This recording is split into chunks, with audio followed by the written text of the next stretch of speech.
Hi, it's Mike McGonigle from McGonigle's Market. We're going to talk about some easy summer grilling tips to make this your best barbecue season ever. What's more American than regular old hamburgers and cooking them on the grill? And everybody's got their secrets for cooking the best hamburger, but I'm here today to talk about what my favorite way to cook burgers is.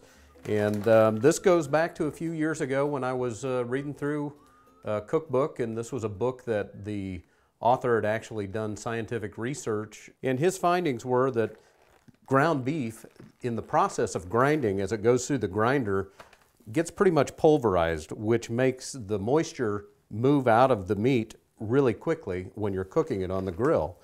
So his solution to the problem was a simple one, but it's very effective and works very well, and it's ice water. So if you take 2 pounds of burger and add 5 tablespoons of ice water, it will allow that meat to be more moist on the grill. What happens is the water in the cooking process will actually migrate towards the center of the burger, and the steaming process will help it stay more moist and cook quicker, so that you don't have to char the outside when you want to get it cooked all the way through. Seasoning wise, I simply mix a little bit of salt and pepper in with the burgers, and I don't put a lot in because I'm going to season the outside of the burgers as well, but we want a little bit of that seasoning, the salt and pepper, to be mixed throughout the meat. And the other note in mixing is that you don't want to mix real aggressively, but you want to leave the ground meat loose and not real compact, because the more compact it gets, the more dense the burger will be and the drier it will get as it cooks. So we get that mixed in there, very simple, all mixed thoroughly, and then we make patties. Now, a lot of people like to make these big baseball patties like this and just kind of squash them like that.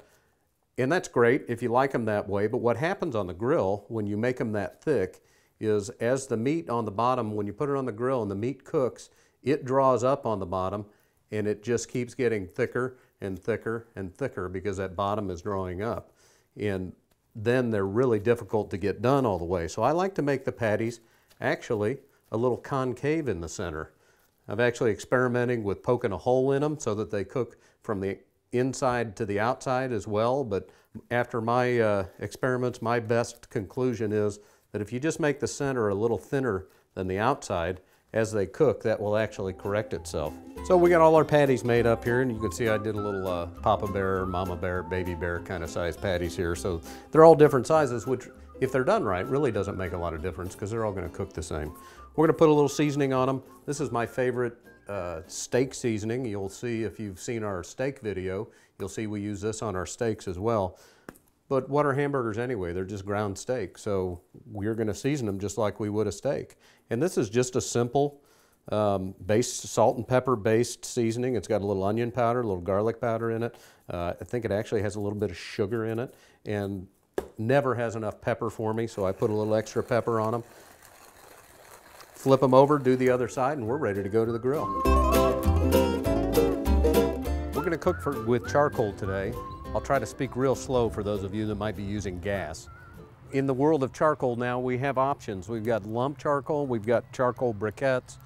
The lump charcoal I think is great. It burns real clean, it burns real hot, but I think it's better for when you're smoking or cooking something more long-term. Today we're going to be doing direct grilling, so I want a nice even heat, and I think the briquettes give us a much more even heat because they don't have the hot and cold spots that the lump charcoal can have. These charcoal chimneys are a great invention. When I was a kid, my dad used to cut the bottom out of a 3-pound coffee can and do the same thing. But basically, it's just a chimney to start the charcoal, so you don't have to mess with lighter fluid. You don't get any of that off flavor from the lighter fluid. Pile your charcoal in there, stuff a clump of wadded up newspaper in the bottom, and light it, and you're on your way. Okay, our fire's about ready for the burgers. With burgers, you want the fire to be on the decline. You want it to be kind of beyond its hottest point and starting to kind of burn out, because burgers have a lot of fat in them and they tend to flare up, and this will kind of help keep that to a minimum.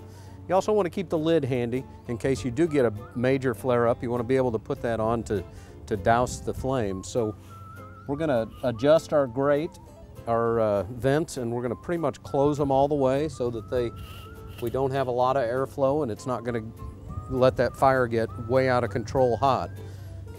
So we got our burgers here ready to go that we prepared in the kitchen. Got seasonings on both sides of them, and we're just going to lay them right on the grill, of course. And we're going to let them cook. You can hear that sizzle. Now once you put them on, you have to kind of let them sit so they're not going to fall apart. The bottom of them gets a good sear on them. You can see we're starting to get a little bit of flare up there. I keep a water bottle, a squirt bottle on hand. If the fire gets too out of control, just a little bit of well-placed squirts will keep those flames down. We're going to give them about 4 or 5 minutes on each side, and that should be perfect for them. I think we're ready.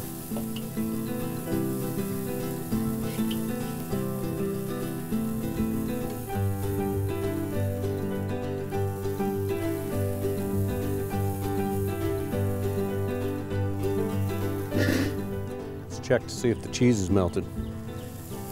Oh yeah. I think they're ready. What do you think?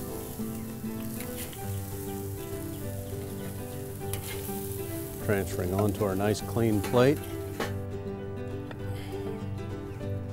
Look at that juice rolling out of there. Who needs a bun? And of course, the best part about grilling is getting finished. Relaxing, listening to everybody tell you how great the food is. So if you want to serve a great summertime barbecue, come on down to McGonigle's. We'll treat you right. Thanks for watching.